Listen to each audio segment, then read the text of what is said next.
Well, folks, we come to another daily devotional on the subject of prayer. And having spent a couple of days looking at the question of when we should pray, I want this morning to think about some of the prerequisites for prayer.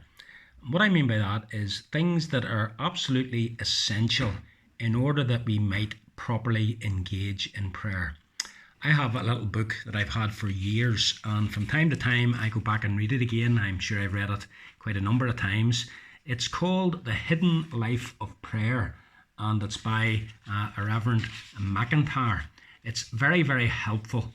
And under a chapter entitled The Equipment for Prayer, the writer suggests that there are three things that are absolutely essential in order for us to be able to pray to God. The first of these, he says, is a quiet place. A quiet place. And that, of course, is thoroughly biblical.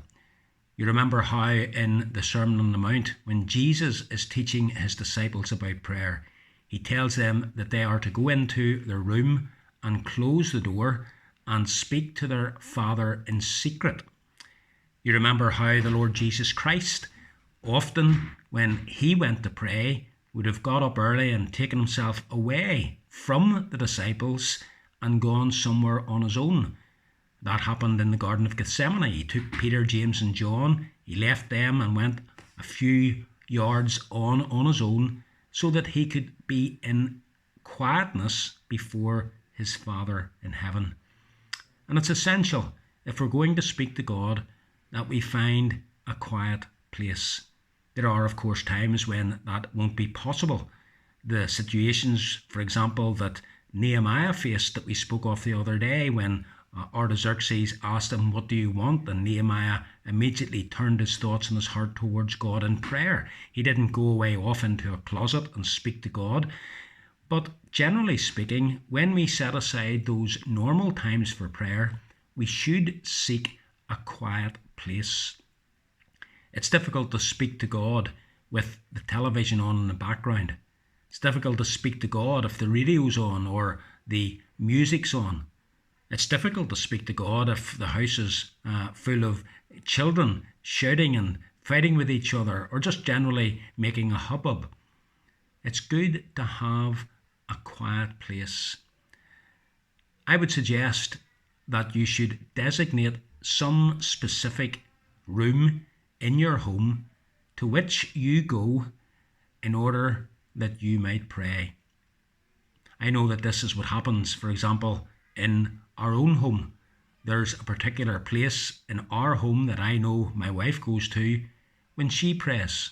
And likewise for myself, there's a particular room and a particular seat that I go and sit in whenever I'm going to pray.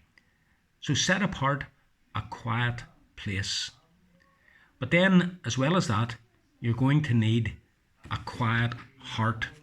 A quiet heart.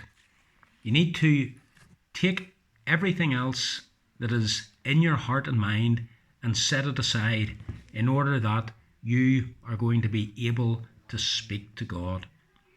There's nothing as distracting as having your heart and mind full of other things. And Satan will seek to use those in order to distract you from prayer.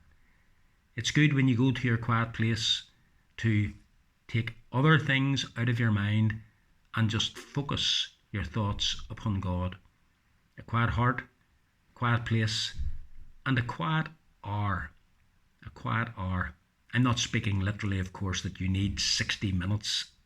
What I mean is a quiet time of the day.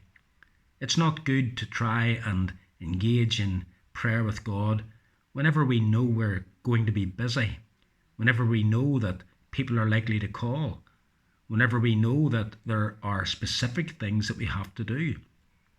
It's good to be able to have a time when nothing else will seek our attention. And that's why it's good to begin the day like that, to begin the day with God. Have your cup of tea, your toast, your breakfast, and then quietly sit before the Lord in that quiet place, knowing that you've got a quiet period of time now before the hustle and bustle of the day begins. So this then is the prerequisites to prayer: a quiet heart, a quiet hour, and a quiet place. May God help us to use these things as helps to our prayer life. May God bless you today.